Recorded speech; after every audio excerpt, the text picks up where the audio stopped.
जय श्री कृष्ण। राधे राधे। मित्र, योगीओना घरे जन्म थनार ए योगभ्रष्ट व्यक्ति ने सरस वातावरण मळे अने पोतानी रीते त्यां परम तत्वने प्राप्त करवानो प्रयत्न करे छे। त्यार पछी एमनी आगळ जे सूचीनाम श्रीमताम गेहे योगभ्रष्ट अभिजायते एमनी शू परिस्थिति थाय छे ए समजाववा माटे भगवाने 44मा श्लोकमां जिज्ञासुहु अपि योगस्य योगनो जिज्ञासु पण शब्द ब्रह्म अतिवर्तते एवो शब्द वापर्यो। मात्र खाली ए जिज्ञासु होय योगनो तो पण शब्द ब्रह्मने अतिवर्ते, वेदमां कहेला सकाम कर्मने ए अतिक्रमण करी जाय छे। अने हवे भगवान 45मा श्लोकमां शाहुकारनी घरे जन्मेलो व्यक्ति छे एनी गति शुं थाय छे त्यां भगवाने एम कीधुं 44मा श्लोकमां के पूर्वाभ्यासेन एना आगला जन्मना अभ्यासथी ते परमात्मा तरफ खेंचाय छे, आकर्षित थाय छे। रियते एवो शब्द वापर्यो, ए परम तत्व तरफ आकर्षाय छे। शेने कारणे? तो के पूर्वाभ्यासेन, आगला जन्मना अभ्यासने कारणे।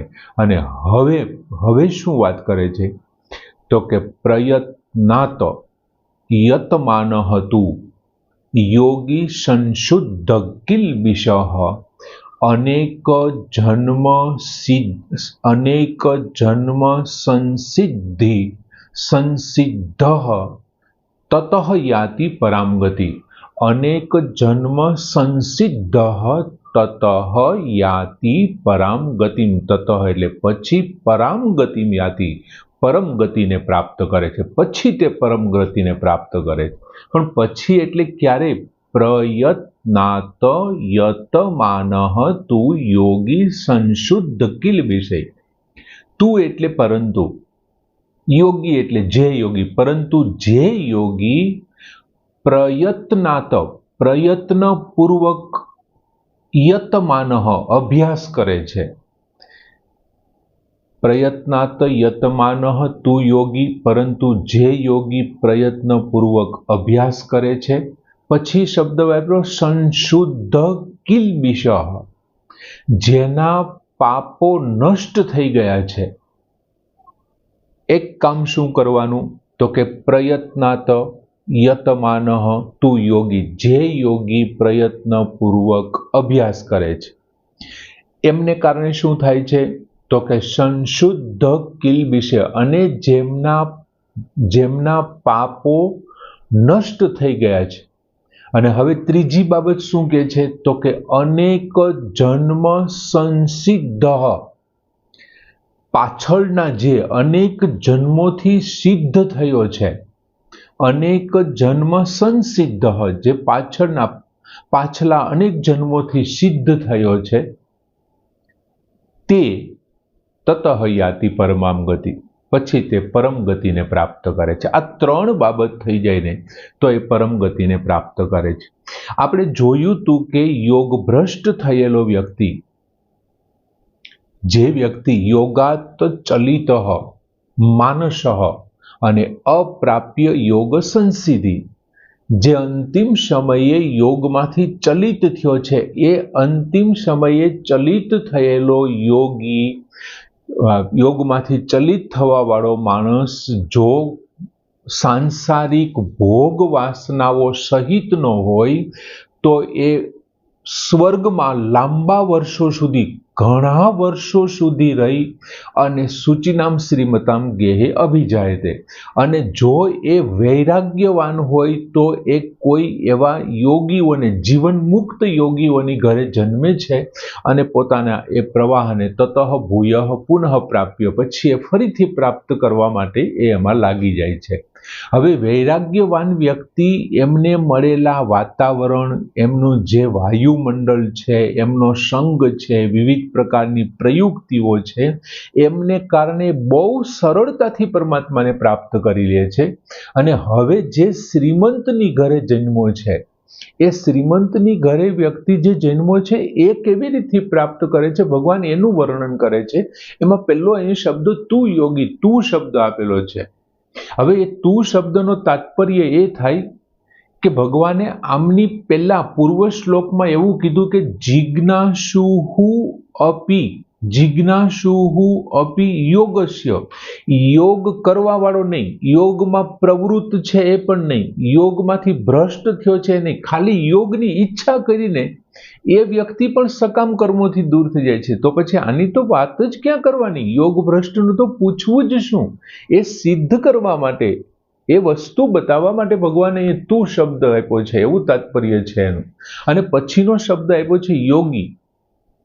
પરંતુ જે યોગી, હવે યોગી એટલે તો આપણે બીજા અધ્યાયની શરૂઆત વખતે, ગીતાજીની શરૂઆત વખતે પણ વાત કરી કે યોગ કોને કહેવાય? યોગી જે પરમ તત્વ અને સમતાની ઈચ્છનારો હોય, એક જેમને પરમ તત્વને પ્રાપ્ત કરવાની ઈચ્છા હોય અને જે સંપૂર્ણ સમતાની ઈચ્છા રાખતો હોય ને, એવા વ્યક્તિઓને યોગી કહે છે. બીજું, જે દ્વંદ્વોથી રહિત હોવો જોઈએ, એમને માટે લાભ ગેરલાભ સરખો છે, લાભ અને હાનિ સરખા છે, જય અને પરાજય સરખા છે, સુખ અને દુઃખ સરખા છે, આવા જે રાગ અને દ્વેષ સરખા છે, આવા દ્વંદ્વોથી જે રહિત હોય ને તેને યોગી કહેવાય.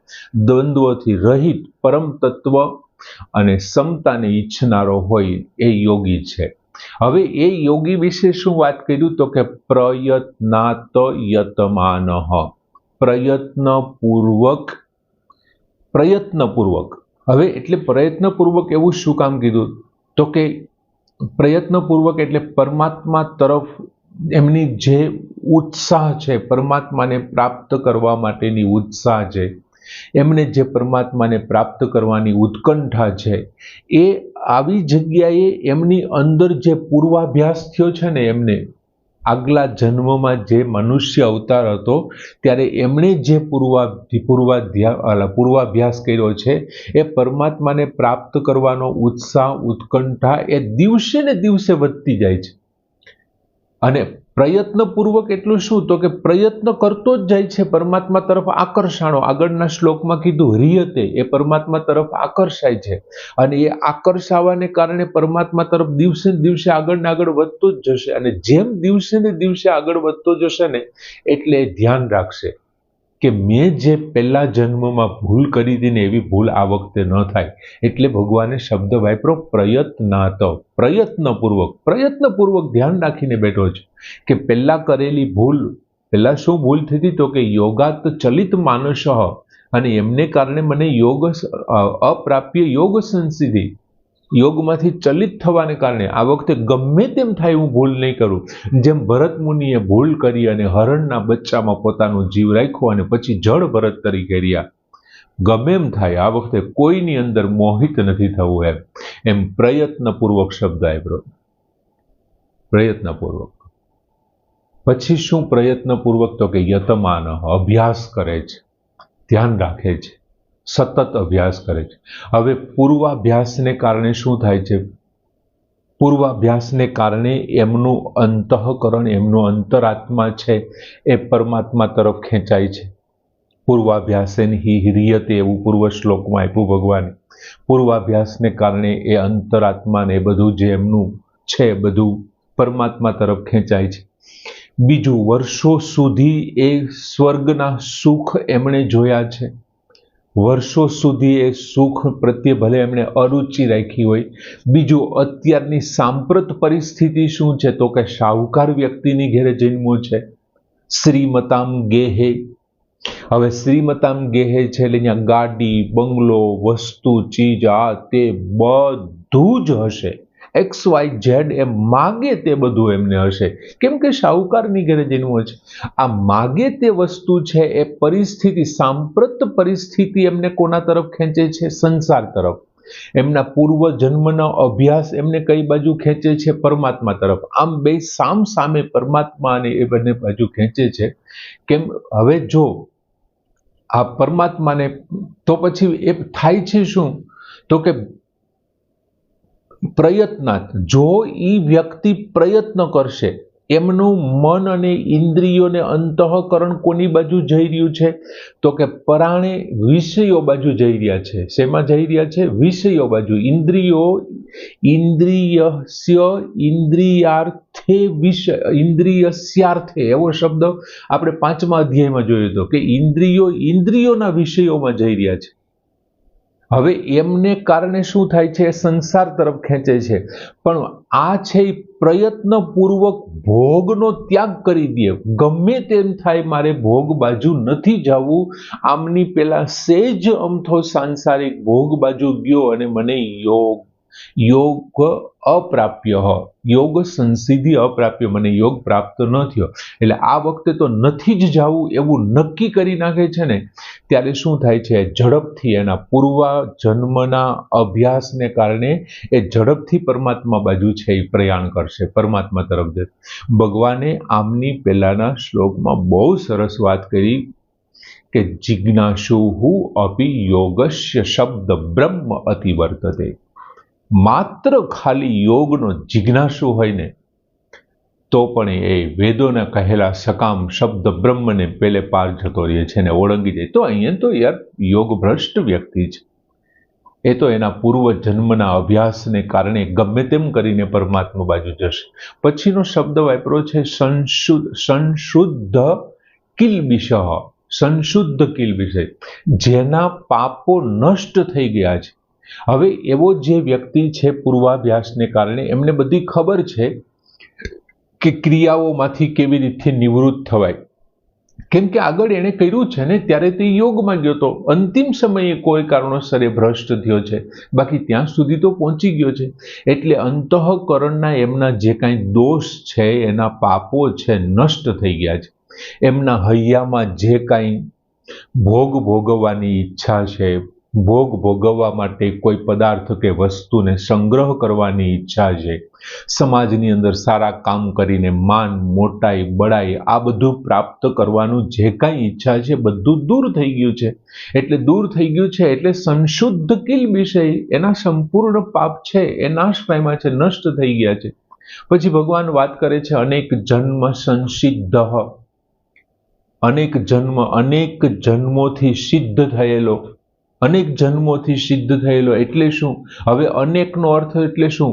અનેક એટલે હજારો એવો અર્થ કરવો. જો અન એક, અન એટલે તો કે નહીં, એક એટલે એક, એક નહીં એટલા.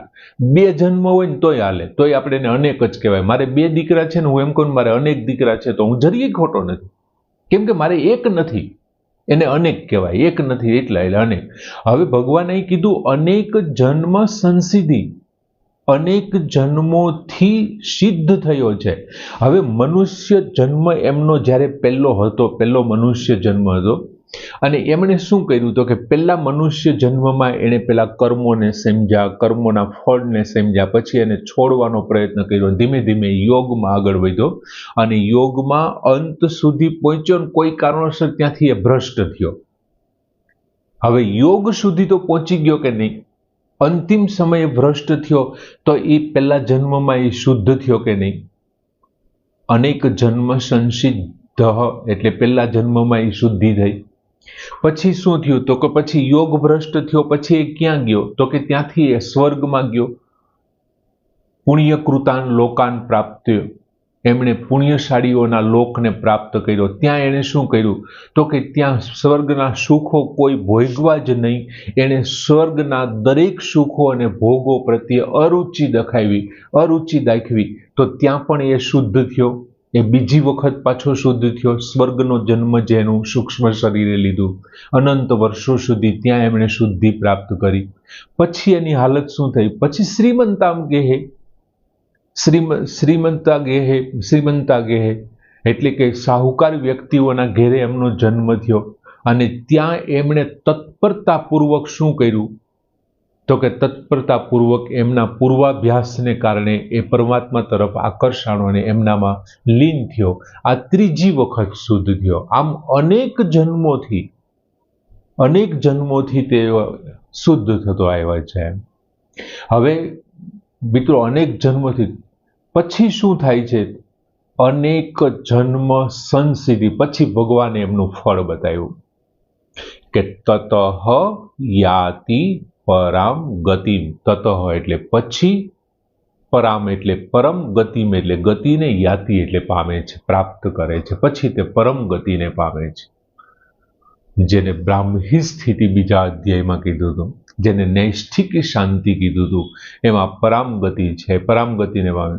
મિત્રો, પરામ ગતિને પામવું એટલે એમનાથી મોટું કોઈ છે જ નહીં. પરમ તત્વને પામી લેવું એનાથી મોટું કોઈ બીજો આનંદ નથી, બીજું કોઈ સુખ નથી, અને એનાથી મોટું બીજું કોઈ લાભ જ નથી. એમ એ મેળવી લીધા પછી બીજા લાભની કોઈ કારણ જ નથી. ભગવાને 6થા અધ્યાયમાં જ, આ જ અધ્યાયના 22મા શ્લોકમાં એક વાત કરી હતી કે યમ લબ્ધવા ચ અપરમ લાભમ મન્યતે ન અધિકમ તતઃ. આમને પ્રાપ્ત કરી લીધા પછી આમનાથી વધારે મોટા કોઈ લાભને ન અપરમ, બીજો કોઈ છે જ નહીં. અને એ જ શ્લોકના બીજી લીટીમાં કીધું હતું કે યસ્મિન સ્થિતે, એમની અંદર સ્થિત થયેલો, ન દુઃખેન ગુરુણા અપી વિચાલિયત, ગમે તેવડા મોટા દુઃખમાંથી પણ તે ચલિત થતો નથી. એક વખત આમની અંદર સ્થિત થઈ જાય ને, એ પરમ ગતિને પ્રાપ્ત કરી લે, પરમ ગતિમાં સ્થિત થઈ જાય પછી ગમે એવડું મોટું દુઃખ કેમ નથી આવતું, એ ચલિત નથી થતો. બહુ સારી ભગવાને વાત કરી કે આ શાહુકાર વ્યક્તિના ઘરે જન્મે છે, એમની શી હાલત થાય, એની દશા શી થાય. બીજું મિત્રો, અનેક જન્મથી સિદ્ધ થવાના અર્થ બીજા ઘણા બધા હોઈ શકે. આમણે જે યોગીની ઘેરે જન્મો છે, એમને વાતાવરણ મળવાને કારણે એનો એક જન્મ, એમની પહેલાનો જે હતો તે મનુષ્ય જન્મમાં એને વૈરાગ્ય દ્વારા શુદ્ધ થયો. પણ અનેક જન્મ એટલે દાખલા તરીકે અત્યારે કોઈ મનુષ્ય છે, એમના કર્મોનું ફળ ભોગવે છે, કર્મનું ફળ ભોગવીને શુદ્ધ થાય. માની લ્યો કે એણે પુણ્ય કર્યું છે, તો એ પુણ્ય જ્યાં સુધી વપરાશે નહીં ત્યાં સુધી સ્વર્ગમાં ગયો અને પાછો શુદ્ધ થયો એટલે પાછો આવ્યો. પાપ કર્યું છે તો નરકમાં જશે. એમ 84 લાખ યોની વખતે એમણે જે કંઈ કર્યું છે એ કંઈક ને કંઈક ભોગવતો જ આવે છે, ભોગવતો આવે. આમ અનેક જન્મોથી એ શુદ્ધ થઈ સંસિદ્ધ તતઃ પરમામ ગતિ, પછી તે પરમ ગતિને પ્રાપ્ત કરે. સરસ મજાની વાત છે યાર, કે પ્રયત્નપૂર્વક જે અભ્યાસ કરે છે, જેમના બધા પાપ નષ્ટ થઈ ગયા છે અને જે અનેક જન્મોથી સંસિદ્ધ થાય છે, સિદ્ધ થાય છે, તે પરમ ગતિને પ્રાપ્ત કરે છે. પ્રયત્નાત યતમાનઃ તુ યોગી સંશુદ્ધ કિલ્બિષઃ, અનેક જન્મ સંસિદ્ધ તતો યાતિ પરમામ ગતિ. પૂર્ણ કરીએ. જય શ્રી કૃષ્ણ.